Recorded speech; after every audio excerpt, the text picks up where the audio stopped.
Okay, I'm in the interest of being on time. I've activated this, although I'm still getting some other pieces of the puzzle together. So you're seeing me kind of move around. Sorry for the clumsiness. It is what it is. In just a moment, I will give you an agenda. Bear with me. So you'll know what we're talking about. I think most of you already do. One last piece of the puzzle. Yeah, I think that's good. That'll do it. All right. Let's see. Okay, so this is for a lot of people. This is not going to be um, the topic is not going to be a surprise in sort of a general sense, but the specific sort of action that we're going to be taking today will be. So in real time, you're we're gonna be reaching out to our media list with some with a release and some details. If I can get this going properly, I'm going to also be sharing uh, a couple of things with you. I may not be able to. I think the challenge that I'm concerned I might not be able to accomplish is the here. I don't know if you're hearing me good. According to this mic, it seems like you're not getting good volume. So I'm going to kick the volume up a little bit, and hopefully, if people start watching, you can just let me know if it seems like it's a little high. If I'm hot, you can tell me to turn it down. In any case, people who watch this later, I hopefully I will have checked it, and so we'll know if there's if there are any problems with the audio or anything else. Okay, so the basically I want to talk about the the recent sort of developments for people who haven't been paying attention. Just a very quick sort of recap. Um, the there's a group out of I think it's Jefferson Park that's an an Italian American. What is the um, it's like a philanthropic name, but they're doing that's not really what they're doing. So here, let me pull up my draft of what we're going to be talking about today. Here, excuse me while I just look around the. Um, so yeah, it's the Italian American Human Relations Foundation, and so what's been going on recently is a sort of a manufactured crisis where this group took a tweet from Rosana Rodriguez Sanchez, and they said they were offended, and that's kind of normal thing in the Italian American community. We do have a very real kind of sensitivity to being disrespected, having people sort of satirize what are very serious issues for us, dismiss us as whatever mobsters or clowns. So being sensitive to that, I think, is something that's important for all Italian Americans. On the other hand, it is often the case um, that this kind of a sensitivity will be articulated, and in fact, it's used as a tool. And this is something, especially on the right, and we see this in other contexts, but in particular, what we're talking about is really politicizing what are normal interactions between folks that the progressive Italian Americans in Chicago are allies with on social media. Any issue that that involves Italian Americans having a strong reaction to it. Again, everyone has the right to their opinions. So whatever is expressed on social media, absolutely, it's a wide open marketplace. There's a The problem that we're going to be talking about today, and the thing that we're taking action on today, is that So there was a tweet. The tweet was about celebrating Italian culture and different. It was a poll. What are different ways to celebrate Italian culture? Rosanna Rodriguez Sanchez put this poll out. People responded to it. There was conversation, and so these folks said this is terrible, and this person shouldn't be, saying these things. And so there was a little back and forth. It was, in my opinion, silly that the media picked it up at all, but they did. So they got their 15 minutes of fame or whatever. We actually spoke on in defense, essentially, not just of Alderman Rodriguez Sanchez, but also progressive Italians who kind of went along with the good-natured sort of conversation and poll and said, "Look, there's nothing really to this." That to me, the headline to that whole kind of story is, why are we even having this conversation in a public venue? It seemed a little bit absurd, and I made some comments about that. Um, but then we it kind of not got brought to a new level. I was asked to have so I had a conversation with the reporter at CBS, and that news report went out, and I watched it the morning after we had done the interview. In one afternoon, it was broadcast that night. I think it was like 10 o'clock. So at some point the next day, I took a look at it.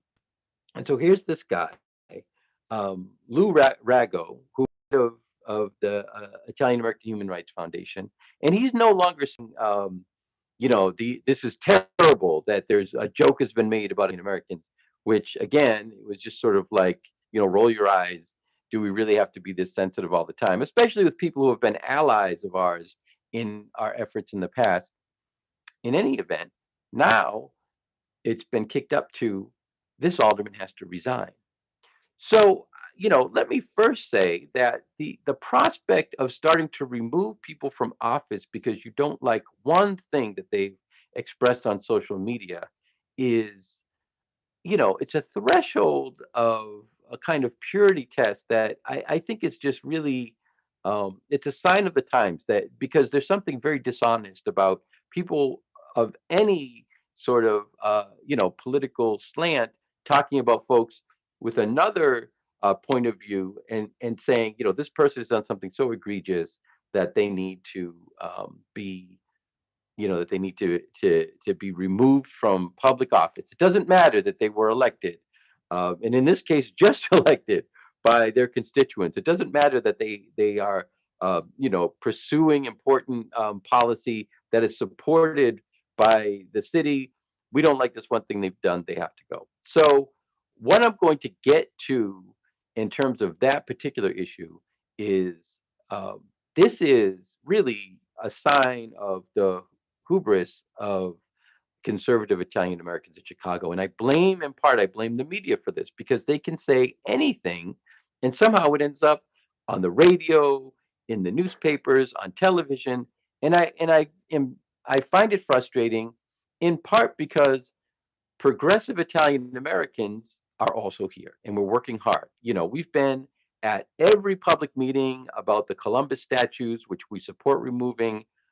We've been at public meetings about ending Columbus Day as a holiday.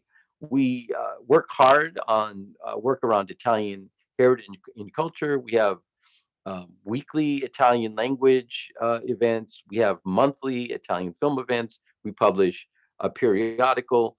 We are present and active and engaged and visible. Yet, when issues come up, we're invisible to the media. And I think it's not a coincidence that um, people who actively and effectively ally themselves with the agenda of, the people who are often the targets of these conservative Italians. So we're talking about black and brown folks. We're talking about indigenous folks. These are the people who are targeted by these Italian Americans. And if you are in full alliance with this group, it appears that you have less of a voice than you would if you were to the right of these groups, and demanding things for white people. So uh, you know, in this case, I'm saying first. it's frustrating because they have this voice. Second, it leads to a tremendous sense of entitlement, in my view. And third, in this case, the entitlement has caused them to really step over the line. And we're going to talk about what that line is. We're going to talk about how they've stepped over it. And we're actually, in a few minutes, when we get into all of that, we're also going to do a media blast live while we're here. But I want to talk about a little bit of background and context in terms of where we are in Chicago right now, and really where we need to be. We are coming up. We are days away from the anniversary of the 2020 police riot in Grant Park, and a lot of people have just sort of forgotten that that summer happened. I will never forget that that summer happened, and in particular, that this group of young people who organized a demonstration that went through Grant Park and ended at the Columbus statue and turned into an assault by police that was just colossal and was incredibly violent. And there are numbers of, we have data on the degree of violence that the police were engaged in. Literally, street medics have kept track of how many head injuries there were, other kinds of injury, harm caused by tear gas, all of that kind of stuff. We know, um, you know, we know that there are different priorities often for regular folks who are seeking justice in the city, and then sort of the moneyed and property class. But this was really egregious beyond anything that we should have allowed.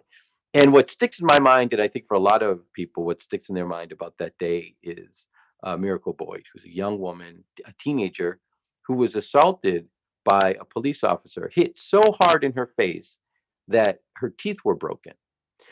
And, this was all in defense of a Columbus statue. And in some ways, this is what drew my organization into a much more active allyship with the communities in our city that were saying, we've got to reassess our monuments, we've got to reassess the story that we tell about our city and who our heroes are, and who we really celebrate, and the evidence of that as people travel through the city, the statues they see, the evidence when people see what parades and holidays we have, all of that we need to do an assessment. These young people put their bodies on the line to demand that we start to look at that stuff and take it seriously. We are now months into a progressive administration, a mayoral administration that has been praised by In These Times, has been praised by Jacobin. I mean, really, the left, the kind of lefties couldn't be more excited about our mayor, a great guy, Brandon Johnson. But we as citizens have to understand, elected officials are never going to be what we hope they will be. And the closest they will come to that depends entirely on how hard we push them. And we're not pushing this guy. And I want to talk a little bit about that. But I also want to turn it back on ourselves, because I think for those of you who see this, who are Italian American, I think that we too, aren't rigorous enough in our own self-assessment, and we don't push ourselves as hard as we should. So these are all things to think about. Again, to go back to these bullies that are these conservative Italians, it's just part of a broader kind of right wing backlash against the ascendancy of um, I'm going to use the term people of color, although I think sometimes that's overused, but it's really a broad group of people. The ascendancy of the ability of people who are not white to tell their stories, to get the kinds of positions that they deserve in, whether it's industry or the public sector or wherever, and for us to hear their stories in our history books, to see them on television in all kinds of ways. We're seeing a much more realistic reflection of our society. And there is a part of our country, of the white people in our country, who cannot stand this, and it makes them furious. So when Rosana Rodriguez Sanchez makes tweets something about Italian Americans, and Italian Americans become furious, they're not talking about the tweet. They are talking about the alderman, because they can't stand a strong woman, a strong woman of color who is at ease with their culture, is surrounded by other Italians other than them who are also at ease with her. That all of this is happening in a way that says, this is no longer Italian culture is no longer a weapon to be used against other people. That it is actually a kind of inclusion that for many of us is what it has always been. The long table, the big meals, everyone is invited. For these people, it's always been uh, we're the insiders, you're the outsiders, and so this is an infuriating time for them. But we've got to do something about the pushback. It's not enough to say, well, these people are crazy. Eventually, they're just going to go away, or yeah, this is how racists are. What can you do?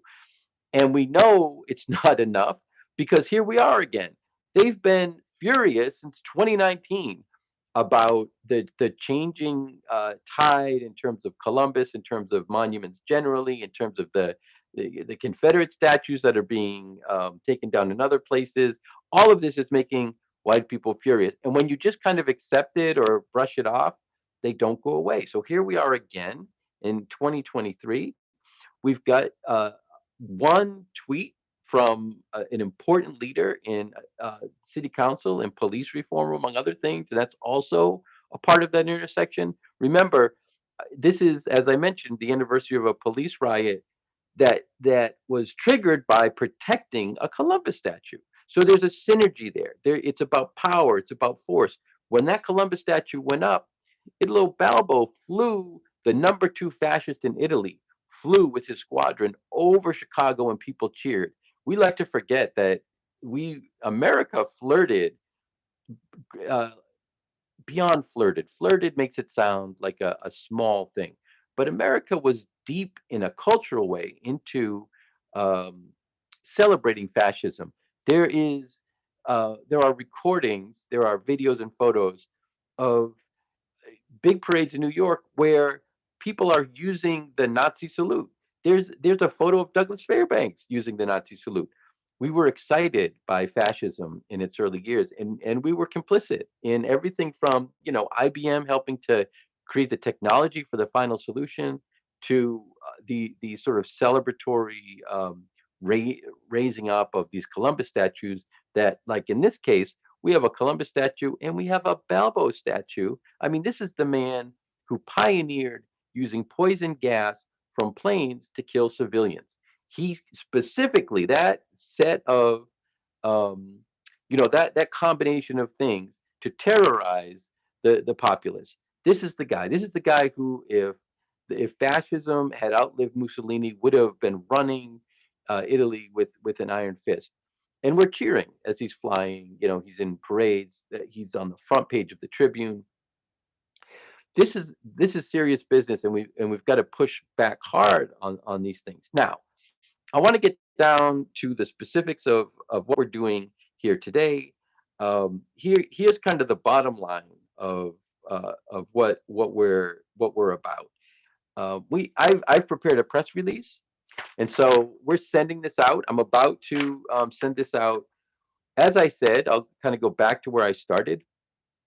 There's been this complaining and this group saying um, that Alderman Rodriguez Sanchez should be censured, and then they said something about her being removed from committees, and we've been just sort of saying this is completely blown out of proportion. And then CBS did a story. As I said, we weighed in on it. I check it out the next day. The head of this group, the head of the Italian American Human Relations Foundation, went on CBS Channel 2 Chicago and announced his intent to campaign against Alderman Rosana Rodriguez Sanchez. He very specifically said that he was going to go to city council and he was going to make a case to force her resignation. So this is the important thing. That, first of all, this is, I mean, imagine all of this over one tweet. It's it's embarrassing, really, except they're not embarrassed. And because there's political posturing involved, it is really quite dangerous. And we certainly do have conservative aldermen. This could really get out of control.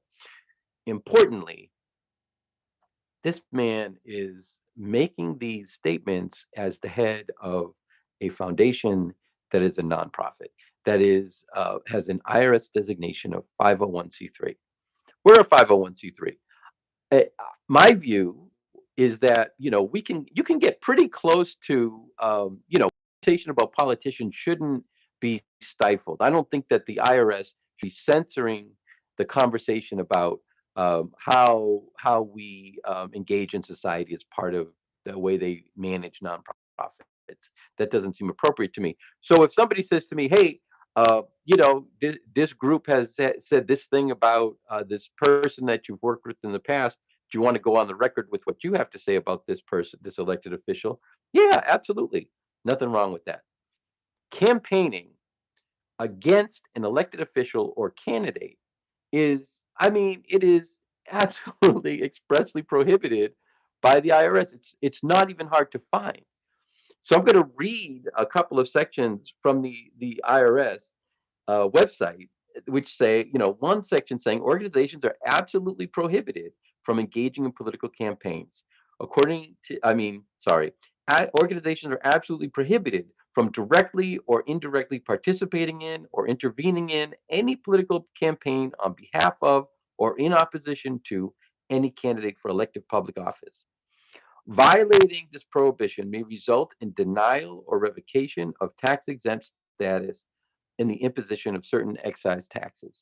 So this is what we're saying. I'm already offended that this person would go on the record in public, boldly declare that they're engaged in a campaign to remove a sitting elected official from office. That's offensive enough to me.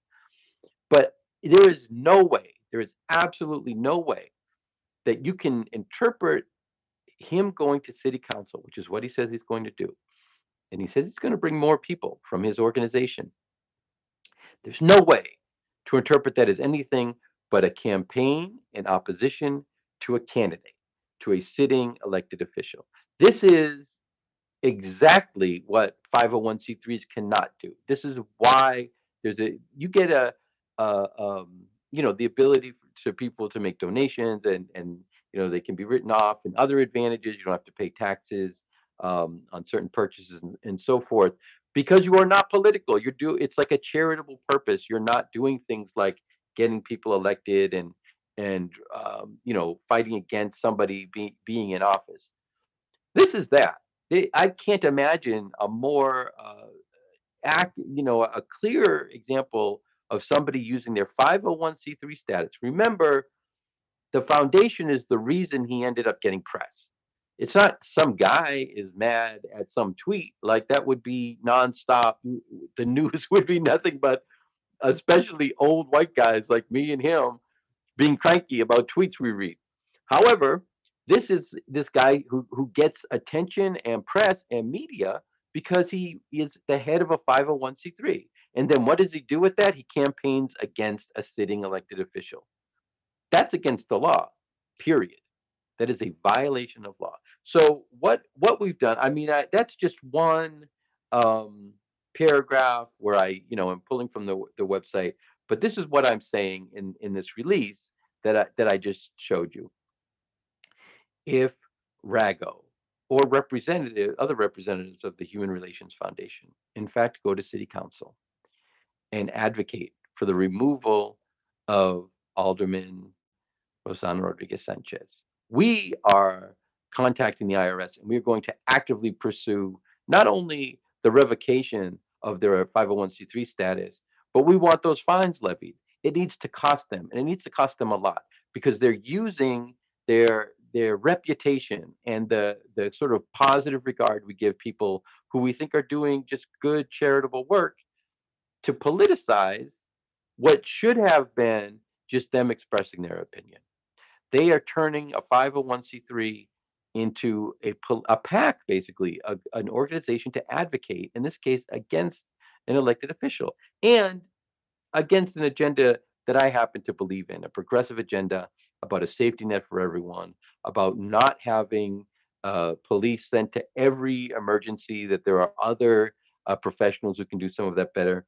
So, what we're doing right now, and I've just pressed a send button, and This is, the little MailChimp thing saying you're all set. This looks good, and then touch and hold to send. I'm touching and holding, and so it's been sent. 284 media contacts. I've actually just before this reached out to a couple of people. The reporter who did our story on CBS, as well as the reporter who covered the same story for Block Club Chicago, because they both seemed to be, genuinely interested, and what I very much appreciate, looked for people in the Italian American community with a different view. So there was a story on WBBM. Nobody was contacted, and BBM knows me. I've actually run ads on BBM. I've spoken. I've been on the air there, and the Chicago Tribune, same thing.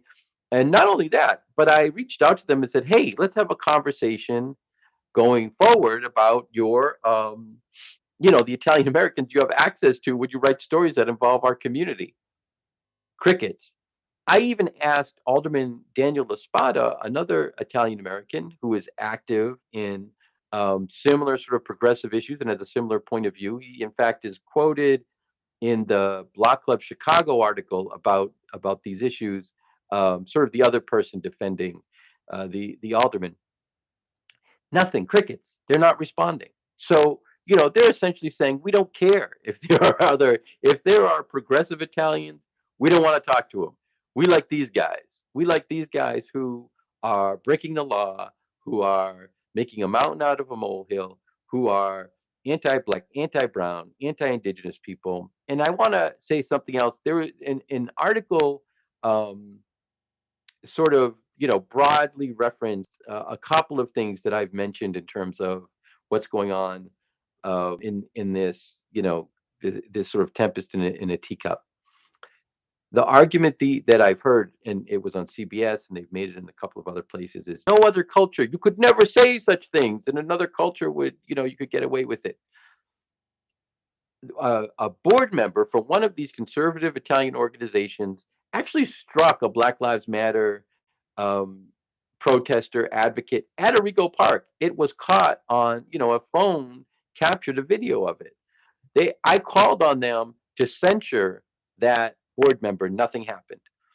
In another instance, and we did a whole press conference on this.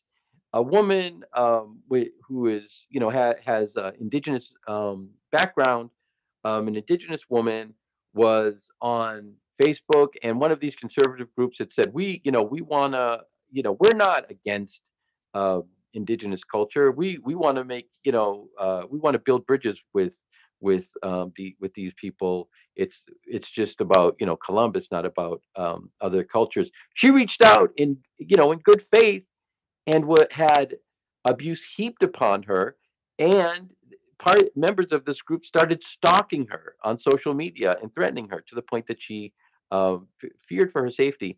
So we had a press conference where we, confronted these issues, and again we called on these organizations to condemn this sort of behavior.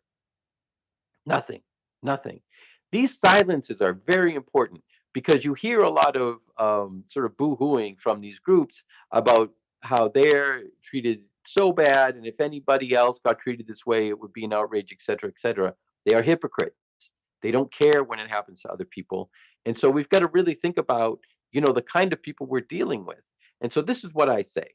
That I think that first, we've got to, really push back hard on this flagrant abuse of this organization's status. We've got to. It's just it's beyond the pale. It's outrageous that they use the status to get access to media, and then they use that access to pursue a political agenda. And you can't, we let people get away with this, and they just push further and further. So what they're claiming is that they're going to go to city council next week. I want anybody who's watching this, please contact me. Please contact, you know, I've got a Facebook page for the Italian American Heritage Society. I've got my own Facebook page. You can find me on Twitter, GF Piemonte. There's also the Italian American Heritage Society's Twitter. And you can absolutely reach out to me, either DMs, or just tag me, um, use Messenger, and let me know if you want to go down there. We're reaching out to our membership. The Indigenous Peoples Day Illinois Coalition is going to be reaching out to membership. Other groups are reaching out. We want a show of force, not just to support a really good progressive alderman, but also to say that this has got to stop. We cannot have people abusing their privilege to pursue an agenda in a dishonest way, and trying to thwart the will of the people, trying to say we don't care who's voted for this person, we don't like them, so even though we're not in the ward, even though we're just sitting over here not liking their tweets, that's enough. Throw them out. We don't care who voted for who. That we've got to be pushing back on that, but we've also got to show city council that this is not going to be the way we do business going forward in this new council, which is just begun. Really hopeful that we're going to have a stronger safety net, really hopeful we're going to do some really good police reform work, but we've got to be there, we've got to be the ones pushing, or that agenda isn't going to go forward. um, you can also reach out to me if you'd like to co-sign the letter we're sending to the IRS. You can independently contact them, or you can be a part of us reaching out to them, and we can talk about that. Now, for the Italian American community, I think this has been hard for a lot of people. We get phone calls, people, and uh, we even when we get the on the one hand, on the other hand, stories which are better than just the conservative Italian cabal being represented as all Italians, it's this still doesn't represent the whole picture, because there are a bunch of people kind of in the middle. There are fairly conservative older Italian Americans, for example, on and around Taylor, who become very nervous, and we've received phone calls about this, when there are rallies in Arrigo Park.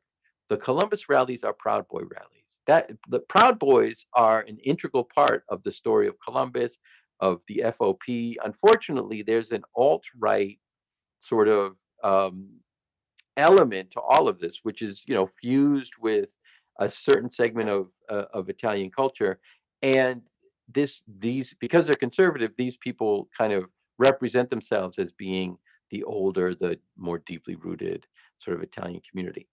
Older folks around there do not like those rallies, because they don't like seeing what are essentially jackboots and goose stepping people in their park, behaving in a way that for us is eerily familiar. We understand what happens when extreme right, extreme, violent, extremely violent, anti culture. When these elements kind of come together, we understand what happens.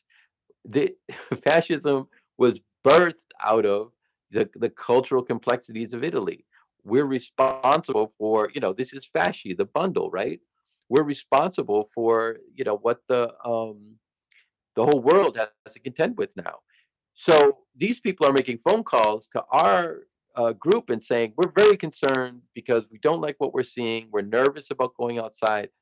These are very intimidating people. And as Italian Americans, we have to stand up to this, and we have to say there has to be a different vision, because what happens is the whole city sees this too.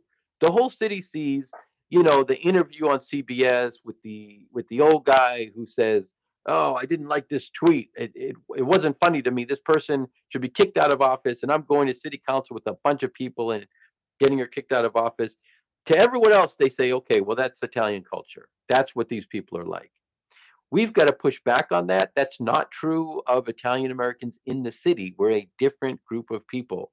And these silly squabbles essentially are a distraction from very serious, very deep problems. In Chicago, in Chicago and in the community surrounding the city, we have 35,000 Italian Americans living below the poverty level. Thousands and thousands of them are small children and elderly people.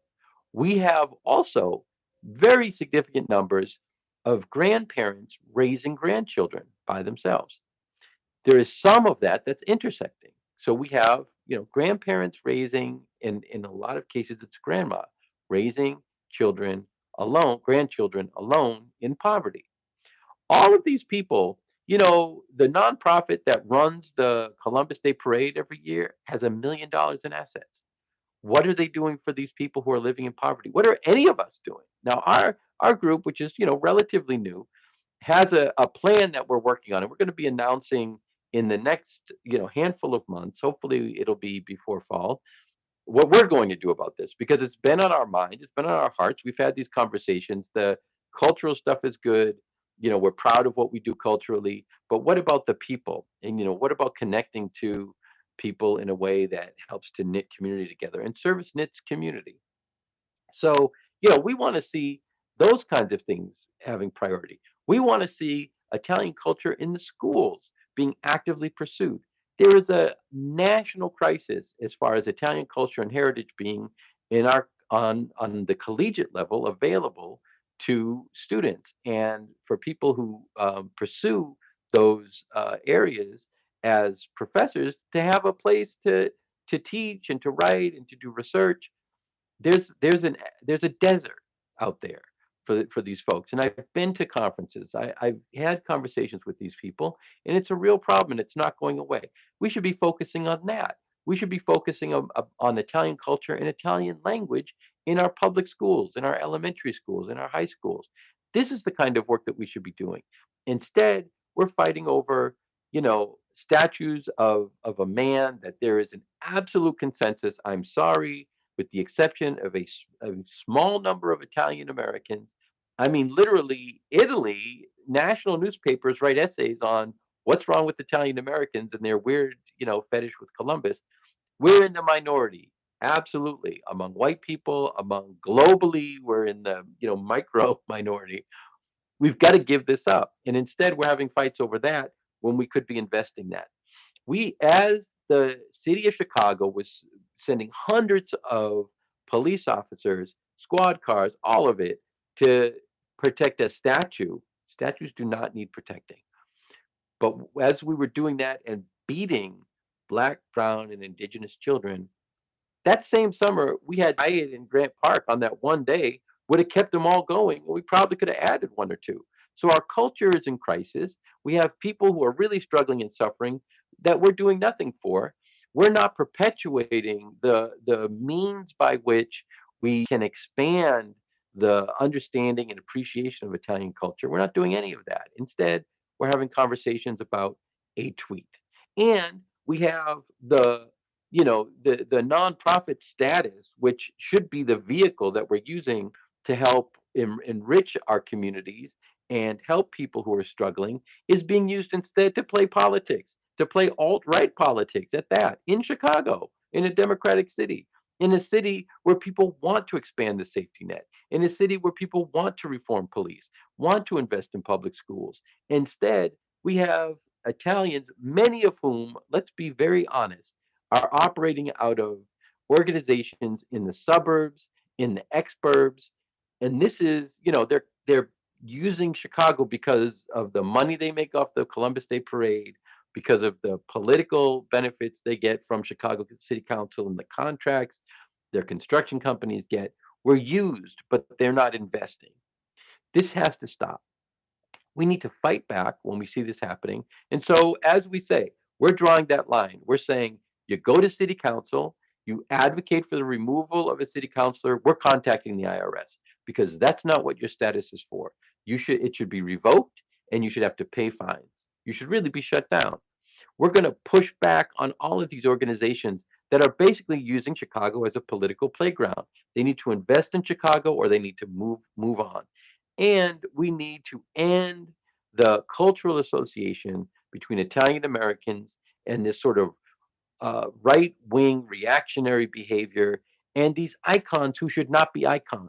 No more Columbus, no more Balbo. What we need instead is to celebrate people like Mother Cabrini.